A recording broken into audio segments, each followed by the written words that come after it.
इस कहानी की शुरुआत में हमें टेक्स्ट के जरिए बताया जाता है कि पिछले 30 सालों से सरकार की बनाई एक एजेंसी अपने सबसे पावरफुल रेडियो टेलीस्कोप से दूसरी दुनिया से आए सिग्नल्स का पता लगा रही है और इस प्रोजेक्ट को उन्होंने नाम दिया सेटी यानी search for extra terrestrial intelligence. इसके बाद हमें यूएस की एक गवर्नमेंट लेबोरेटरी को दिखाया जाता है जहां हम एक 12 साल की लड़की को देखते हैं जो एक ग्लास चैम्बर में बंद होती है, जहां हम एक साइंटिस्ट को भी देखते हैं जिसका नाम फीच होता है और वहीं ये लेबोरेटरी चला रहा होता है। तभी वहां पर 2 आदमी आके साइनाइड जहर को उस चैम्बर से जोड़ देते हैं और उसे ऑन कर देते हैं, जिससे वो जहर उस चैम्बर में फैलने लगता है। जो देखो लड़की उस साइंटिस्ट को उसको बाहर निकालने के लिए कहती है, पर वो साइंटिस्ट सॉरी कहकर रोते हुए वहां से चला जाता है और अब वो जहर धीरे धीरे उस पूरे चैम्बर में फैलने लगता है, जिससे उस लड़की का दम घुटने लगता है। और तभी अचानक ही वो लड़की उस चैम्बर का ग्लास तोड़ देती है और उस चैम्बर से निकलकर वहां से भाग जाती है। जो देखो साइंटिस्ट काफ़ी डर जाता है और अपनी आर्मी और हेलीकॉप्टर्स को उसके पीछे लगा देता है, पर वो लड़की काफ़ी तेज़ होती है जो उस फैसिलिटी से निकल जाती है और वहां से भागते हुए काफ़ी दूर आ जाती है। तभी उसे वहां पे एक चलती हुई ट्रेन दिखाई देती है जिसमें वो चढ़ जाती है। अब उस ट्रेन में एक आदमी उसे पकड़ने की कोशिश करता है, पर वो लड़की उसे एक ही बार से मार देती है और उसके बैग से कपड़े निकालकर पहन लेती है। जो देख हम समझ पाते हैं कि ये कोई आम लड़की नहीं है। वहीं दूसरी तरफ साइंटिस्ट को भी पता चल जाता है कि वो लड़की ट्रेन में ही है, जिस वजह से वो अपने आदमी को उस ट्रेन के बारे में पता लगाने के लिए कहता है। वहीं हम उस लड़की को देखते हैं जो एक स्टेशन पर उतर जाती है और एक शॉप के अंदर जाके लोगों को देखने लगती है, जहां उसे पता चलता है कि उसे कुछ भी खरीदने के लिए पैसों की ज़रूरत पड़ेगी। फिर वो शॉप के बाहर आके एक बैग चोरी करके दूसरी ट्रेन में चढ़ जाती है और उस बैग को खोल के देखने लगती है, जिसमें उसे खाने के लिए कुछ नहीं मिलता, जिस वजह से वो उस ट्रेन के किचन में आ जाती है, जहां से वो कुछ खाना और पैसे चुरा लेती है। वहीं दूसरी तरफ हम उस साइंटिस्ट को देखते हैं जिसे ट्रेन में उस आदमी की लाश मिलती है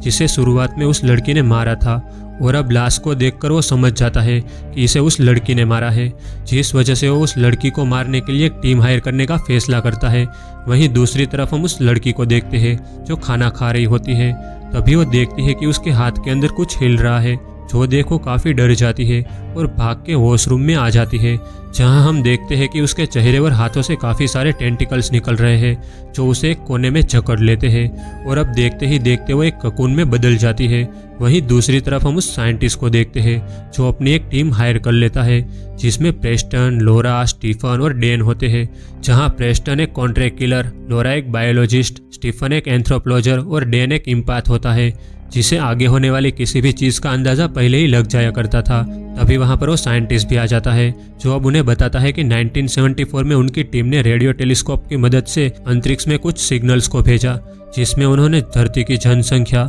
सोलर सिस्टम का नक्शा और इंसान का डीएनए भेजा। फिर कुछ साल बाद 1993 में उनको सिग्नल्स का जवाब आया जो दूसरी दुनिया के एलियंस का था, जिसमें उन्होंने इंसानों को कभी न खत्म होने वाले फ्यूल को बनाने का तरीका बताया जो धरती पर कहीं नहीं पाया जाता था। साथ ही दूसरे सिग्नल में उन्होंने एलियन डीएनए को इंसानों के डीएनए से जोड़ने का तरीका बताया। और अब यहाँ हमारे साइंटिस्ट को लगा कि एलियन काफ़ी फ्रेंडली है, जिस वजह से उन्होंने उस एलियन डीएनए को इंसान के डीएनए से जोड़कर एक जीव को बनाया जो आधा इंसान और आधा एलियन था, जिसे उन्होंने एक लड़की के रूप में बनाया ताकि उसे संभालना आसान हो, जिसका नाम उन्होंने सील रखा। जहां सील अब इंसानों के मुकाबले काफ़ी तेज़ी से बड़ी हो रही थी, जो 3 महीने में ही 12 साल की हो गई। जहां एक्सपेरिमेंट के दौरान हमने सील को काफ़ी अजीब बर्ताव करते हुए देखा, जिससे हमारे साइंटिस्ट भी काफ़ी डर गए और उन्हें लगा कि सील आगे जाके इंसानों के लिए खतरा बनेगी, जिस वजह से उन्होंने जहरीली गैस से उसको मारने का फैसला किया। पर वह काफ़ी चालाक थी, वो ग्लास चैम्बर को तोड़कर यहाँ से भाग गई और अब वो साइंटिस्ट इन सभी को किसी भी तरह सील को पकड़कर उसको मारने के लिए कहता है।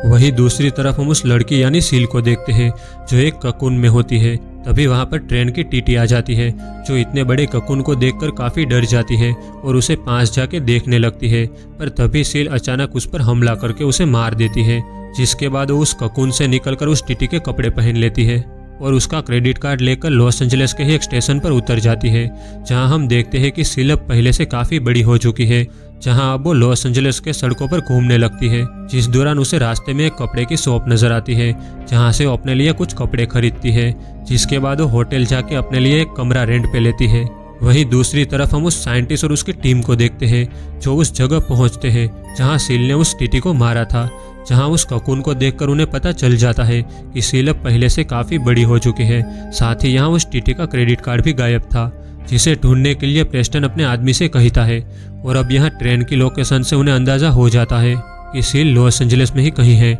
जिस वजह से वो लोग लॉस एंजलिस में ही रुकने का फैसला करते हैं, जहाँ पर लोरा उस एलियन डीएनए को किसी दूसरे जीव के डीएनए से जोड़ने के बारे में उस साइंटिस्ट को बताती है, ताकि वो लोग उस एलियन डीएनए के बारे में और भी जान सके, जो बात वो मान जाता है। वहीं दूसरी तरफ होटल में हम सील को देखते हैं, जो अपने रूम में कपड़े चेंज कर रही होती है, जिस दौरान वो टीवी पर इंटीमेट वीडियोस भी देख रही होती है। जिसके बाद हमें उस साइंटिस्ट की लैब का सीन दिखाया जाता है, जहां पर हम उस साइंटिस्ट और उसकी टीम को देखते हैं, जो उस एलियन डीएनए को किसी दूसरे जीव के डीएनए से जोड़ रहे होते हैं। जिस दौरान लोरा जैसे ही उस एलियन डीएनए को दूसरे डीएनए से जोड़ती है, उस चैम्बर का कैमरा बिगड़ जाता है, जिसकी मदद से वो लोग उस डीएनए की फुटेज देख पा रहे थे। और अब वहाँ कोई मैकेनिक भी नहीं था, जिससे वो लोग थोड़ा परेशान हो जाते हैं। तभी लोरा बताती है कि वो कैमरा बदलना जानती है, जो सुनकर वो साइंटिस्ट लोरा और प्रेस्टन को दूसरा कैमरा लगाने के लिए उस चैम्बर में भेज देता है, जहाँ जाके लोरा और प्रेस्टन वो कैमरा बदलने लगते हैं। तभी डेन को एहसास होता है कि इस चैम्बर के अंदर कुछ गड़बड़ है, जो बात वो उस साइंटिस्ट को बताता है,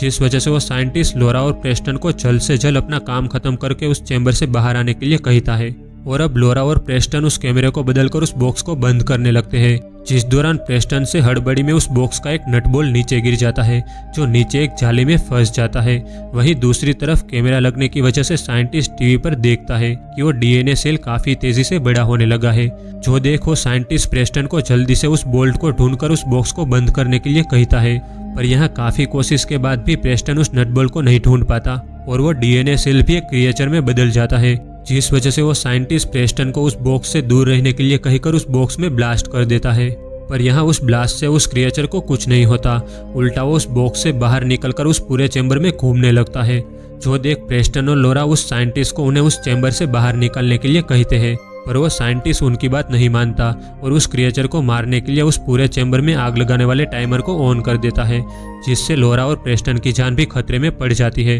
जो देख डेन किसी तरह उस साइंटिस्ट का ध्यान भटका के उसे वहां से दूर ले जाता है, जिस मौके का फायदा उठाकर स्टीफन उस चैम्बर के दरवाजे को खोल देता है और लोरा और प्रेस्टन को बचा लेता है। और तभी हम उस टाइमर के खत्म होते ही उस पूरे चैम्बर में आग लगते हुए देखते हैं, जिससे वो क्रिएचर भी मारा जाता है। वहीं दूसरी तरफ हम सील को देखते हैं, जो होटल के मालिक से पूछती है कि उसे लड़के कहाँ मिलेंगे, जिस पर होटल का मालिक उसे बताता है कि यहाँ पास में ही एक क्लब है, जहाँ उसे काफी सारे लड़के मिल जाएंगे। जिसके बाद वो उससे उसका क्रेडिट कार्ड मांगता है रूम बिल्स पे करने के लिए, जो सील उसे दे देती है। और अब ये क्रेडिट कार्ड उसने उस टीटी से चुराया था, जिसका वहाँ यूज होते ही साइंटिस्ट और उसकी टीम को सील की लोकेशन का पता चल जाता है, जिस वजह से वो तुरंत उस होटल की तरफ निकलते हैं। वहीं हम सील को देखते हैं, जो उस क्लब में पहुंच जाती है, जहां वो एक लड़के से बात करने की कोशिश करती है। पर तभी वहां पर एक दूसरी लड़की आके उस लड़के को इंटीमेट होने का ऑफर देती है, जिस पर वो लड़का उसे हाँ बोल देता है, जिससे सील को काफ़ी गुस्सा आता है, जो अब उस लड़की को वॉशरूम में जाके काफ़ी बेरहमी से मार देती है और बाहर आके एक दूसरे लड़के को इंटीमेट होने का ऑफर देती है, जिस पर वो लड़का उसे हाँ बोल देता है और उसे अपने घर ले जाता है। वहीं होटल में हम साइंटिस्ट और उसकी टीम को देखते हैं, जिन्हें उस होटल के मालिक से पता चल जाता है कि सील यहाँ पास के ही एक क्लब में गई है लड़के की तलाश में, जिस वजह से वो लोग तुरंत उस क्लब की तरफ निकल जाते हैं, जहां वो लोग देखते हैं कि सील ने एक लड़की को मार दिया है, जो अब एक लड़के के साथ उसके घर चली गई है, जहां उन्हें क्लब के मालिक से उस लड़के के घर का एड्रेस मिल जाता है और अब वो लोग उसके घर की तरफ निकल जाते हैं। वहीं हम उस लड़के के घर पर सील को देखते हैं, जो इंटीमेट होने के लिए जैसे ही उस लड़के के पास जाती है, तभी उसे कुछ सेंस होता है, जिससे वो तुरंत पीछे हट जाती है और उसे इंटीमेट होने से मना कर देती है, जिस पर उस लड़के को काफ़ी गुस्सा आता है, जो अब सील के साथ ज़बरदस्ती करने लगता है। जिस दौरान पहले तो सील कुछ सोचती है, जिसके बाद वो उस लड़के को किस करने लगती है और अपने मुंह से टेंटिकल निकालकर उस लड़के के सर के आर पार करके उसे मार देती है। तभी वहाँ पे साइंटिस्ट और उसकी टीम भी पहुँच जाती है, जो उस पूरे घर में सील को ढूंढने लगते हैं, पर उन्हें उस लड़के के लाश के अलावा कुछ नहीं मिलता। जहां उस लड़के की लाश से उन्हें पता चल जाता है कि सील इसके साथ अभी तक इंटीमेट नहीं हुई है, क्योंकि उसने पैंट पहन रखी थी। जो देख साइंटिस्ट काफ़ी हैरान होता है और अपनी टीम से पूछता है कि सील आखिर इस लड़के के साथ इंटीमेट क्यों नहीं हुई, जिस पर लोरा बताती है कि सील माँ बनना चाहती है और अपनी आबादी बढ़ाना चाहती है, जिस वजह से वो अपने लिए एक लड़के के तलाश में थी। और जब उसे लड़का मिला, उसने उसकी बॉडी से कोई बीमारी सेंस कर ली होगी और उसके साथ इंटीमेट नहीं हुई होगी, और ये कहीकर वो वहाँ पर छानबीन करने लगती है। तभी उसे वहाँ पे डायबिटीज़ की दवाई मिलती है, जिससे उन्हें पता चल जाता है कि इस लड़के को डायबिटीज़ थी, जिस वजह से ही सिल इसके साथ इंटीमेट नहीं हुई। जिस पर साइंटिस्ट कहता है कि तो सिल ने इसे क्यों मारा, जिस पर डैन बताता है कि जब सिल ने इसको इंटीमेट होने से मना कर दिया होगा तो इसने उसके साथ ज़बरदस्ती करने की कोशिश की होगी, जिससे गुस्सा होकर सिल ने इसे मार दिया होगा। जिसके बाद वो लोग फिर से होटल जाते हैं सिल के कमरे की तलाशी लेने, पर उन्हें वहाँ कुछ नहीं मिलता। फिर अगले दिन हम सिल को देखते हैं उसी लड़के की कार चलाते हुए, लेकिन तभी उस कार का फ्यूल खत्म हो जाता है, जिससे वो कार से बाहर निकलकर रोड क्रॉस करने लगती है, जिस दौरान एक कार से उसका एक्सीडेंट हो जाता है और वो बेहोश हो जाती है। तभी पीछे आ रही कार से एक आदमी आता है जो सिल को हॉस्पिटल ले जाता है, जहां वो अपने क्रेडिट कार्ड से उसके इलाज के पैसे देता है। वहीं हम सिल को देखते हैं जिसकी चोट एक डॉक्टर देख रहा होता है, जिस दौरान देखते ही देखते उसकी चोट ठीक हो जाती है, जो देख डॉक्टर काफ़ी हैरान होता है। और अब सिल उठकर वहां से बाहर आ जाती है, जहां उसे वही आदमी मिलता है जो उसे यहाँ लेके आया था, जो उससे पूछता है कि अब तुम कैसी हो, जिस पर सिल बताती है कि अब मैं ठीक हूँ। जिसके बाद वो उस आदमी के साथ उसके घर चली जाती है। वहीं हम सिल के एक्सीडेंट वाली जगह पर साइंटिस्ट और उसकी टीम को देखते हैं, जिन्हें पता चल जाता है कि सिल यहाँ पास के ही एक हॉस्पिटल में है, जिससे वो लोग तुरंत वहाँ पहुँच जाते हैं, जहाँ उन्हें डॉक्टर और नर्स से पता चलता है कि सिल को यहाँ एक आदमी लेके आया था, जिसने अपने क्रेडिट कार्ड से उसके इलाज के पैसे दिए और उसे अपने साथ ले गया। जिस पर प्रेस्टन नर्स से उस आदमी के क्रेडिट कार्ड की डिटेल्स लेकर उस आदमी के घर का पता लगवाता है, जिसके बाद वो लोग उसके घर की तरफ निकल जाते हैं। वहीं हम सिल और उस आदमी को देखते हैं जो पूल में इंटीमेट होने ही वाले होते हैं कि तभी वहां पर साइंटिस्ट और उसकी टीम आ जाती है, जिसकी भनक लगते ही सिल उस आदमी को पूल में डुबो के मार देती है, जिस दौरान वो अपने एलियन वाले रूप में आ जाती है और वहीं एक दीवार के पीछे जाके छुप जाती है। तभी वहां पे प्रेस्टन उसे ढूंढते हुए आ जाता है, पर वो उसे नहीं देख पाता, पर सिल उसे देख लेती है और उसकी तरफ अट्रैक्ट होने लगती है, जिसके बाद वो वहाँ से निकल जाती है और एक औरत से मदद मांगती है। जिसके बाद हम सिल को उसी औरत के घर पर देखते हैं, जहाँ उसने उस औरत को बेड से बांध रखा होता है, जहाँ वो उस औरत के सामने ही अपना एक अंगूठा काट देती है और उसे अपने पास रख लेती है। जिसके बाद वो उस औरत का भी एक अंगूठा काट देती है और पेट्रोल पंप जाकर काफ़ी सारे पेट्रोल को कैंस में भरकर अपनी कार में रख देती है। वहीं हम साइंटिस्ट और उसकी टीम को देखते हैं जो एक क्लब में होते हैं, क्योंकि उन्हें लगता है कि सिल यहाँ लड़कों की तलाश में ज़रूर आएगी। जहाँ डैन बोर होकर क्लब के बाहर आ जाता है, तभी उसे कुछ महसूस होता है और वो आसपास देखने लगता है। तभी उसके सामने सिल आ जाती है, जिसे देख डैन समझ जाता है कि यही सिल है, जो अब अपनी टीम को बाहर बुलाने लगता है। वहीं अब सिल कार में बैठकर वहां से भागने लगती है, जिस दौरान हम उसकी कार में पेट्रोल के कैंस और उस औरत को देखते हैं बंधा हुआ, जिससे हम समझ जाते हैं कि सिल ने यहाँ कोई प्लान बनाया है। वहीं अब साइंटिस्ट और उसकी टीम भी सिल के पीछे लग जाते हैं, जहाँ सिल अब कार लेके पहाड़ी की तरफ जाने लगती है, जिस वजह से साइंटिस्ट अपने हेलीकॉप्टर्स को भी सिल के पीछे लगा देता है, जो देख सिल अपनी कार काफ़ी तेज चलाने लगती है, जिस दौरान जानबूझकर वो अपनी कार को एक खाई में गिरा देती है और इससे पहले कि वो कार किसी चीज़ से टकराए वो कार से कूद जाती है। तभी वो कार आगे जाके एक इलेक्ट्रिक ट्रांसफार्मर से टकरा के ब्लास्ट हो जाती है, जिससे उस औरत की वहीं मौत हो जाती है और सिल वहाँ से भाग जाती है। अब छानबीन करने पर साइंटिस्ट और उसकी टीम को ब्लास्ट हुई कार के पास से सिल का एक अंगूठा मिलता है, जिससे उन्हें लगता है कि सिल कार ब्लास्ट में मर गई। वहीं दूसरी तरफ हम सिल को देखते हैं जो उसी औरत के घर पर होती है और अपने बालों को काटकर उस पर कलर लगा रही होती है। जिसके बाद हम साइंटिस्ट और उसकी टीम को देखते हैं जो सिल को मारने की खुशी में होटल में पार्टी कर रहे होते हैं, जिस दौरान प्रेस्टन बताता है कि उसे नहीं लगता कि सिल मरी है, उसे मारना इतना आसान नहीं हो सकता। जिस पर डैन कहता है कि शायद हमने उसे मार दिया है और ये हमें मान लेना चाहिए। तभी हम उस होटल के वॉशरूम में सिल को देखते हैं, जहाँ लोरा भी होती है, पर यहाँ सिल ने अपना हुलिया पूरी तरीके से बदला हुआ होता है, जिससे लोरा उसे नहीं पहचान पाती। अब सिल लोरा से उसका परफ्यूम मांगकर उसे अपने कपड़ों पे लगाती है और ऐसा वो इसलिए करती है ताकि वो प्रेस्टन को इम्प्रेस करके उसके साथ इंटीमेट हो सके। जिसके बाद लोरा अपने कमरे में चली जाती है। वहीं अब सिल जैसे ही वॉशरूम से बाहर आती है वो वहाँ पे प्रेस्टन को देखती है जो लिफ्ट में कहीं जा रहा होता है। सिल अब उसका पीछा करती है, जहाँ प्रेस्टन अब लोरा के कमरे में चला जाता है और वह दोनों एक दूसरे को किस करने लगते हैं। दरअसल लोरा और प्रेस्टन एक दूसरे को पसंद कर रहे होते हैं। वहीं अब सिल को पता चल जाता है कि प्रेस्टन लोरा के साथ है। और तभी वहां से एक होटल रिसेप्शनिस्ट गुजरती है और अब सिल उसे मार के उसके पास से होटल की मास्टर की ले लेती है और लोरा के बगल वाले कमरे में चली जाती है, जहां वो दीवार पे कान लगा के उन दोनों की आवाज़ सुनने लगती है। तभी वहां पे स्टीफन आ जाता है और यह उसी का कमरा होता है। स्टीफन यहाँ सिल से पूछता है कि तुम कौन हो और यहाँ कैसे आई, जिस पर सिल उसे अपने झांसे में फंसाकर किस करने लगती है और उसके साथ इंटीमेट हो जाती है। वहीं हम डेन को देखते हैं, जिसे एहसास हो जाता है कि सिल यहाँ पास में ही है,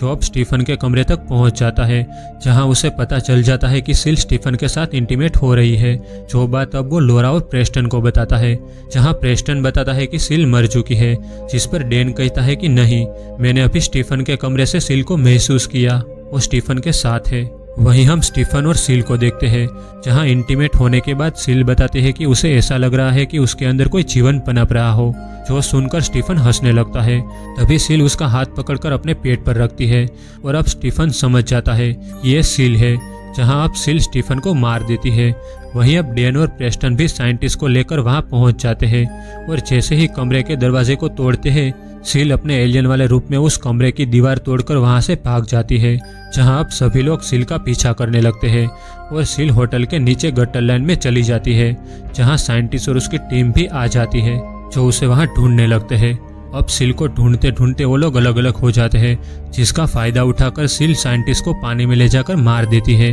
और वहां से भाग जाती है, जहां सिल अब एक केव में आ जाती है और वहां एक बच्चे को जन्म देती है। तभी वहां पे प्रेस्टन, लोरा और डेन भी आ जाते हैं, जो अब सिल को वहां ढूंढने लगते हैं। तभी डेन को वहां पे सिल का बच्चा नजर आ जाता है,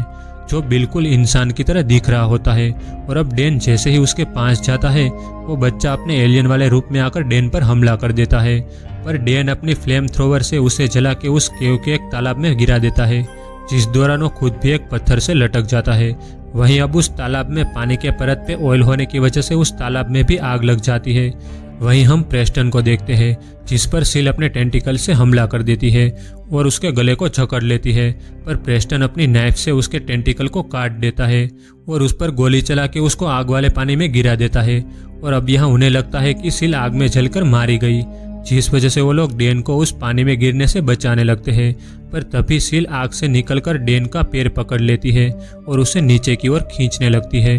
तब प्रेस्टन अपनी पास पड़ी गन में गोली भरकर सिल का सर ही उड़ा देता है, जिससे सिल वहीं मारी जाती है और वो लोग वहां से निकल जाते हैं। और अब मूवी के आखिरी सीन में हमें उस केव में एक चूहे को दिखाया जाता है, जो सिल के उस टेंटिकल को खा रहा होता है, जो प्रेस्टन ने काट दिया था। और अब वो चूहा एलियन डीएनए से इन्फेक्टेड हो जाता है, जो अब उसके सामने वाले दूसरे चूहे को अपने जीभ से ही निगल लेता है। और इसी सस्पेंस के साथ ये मूवी यहीं एंड हो जाती है गाइस।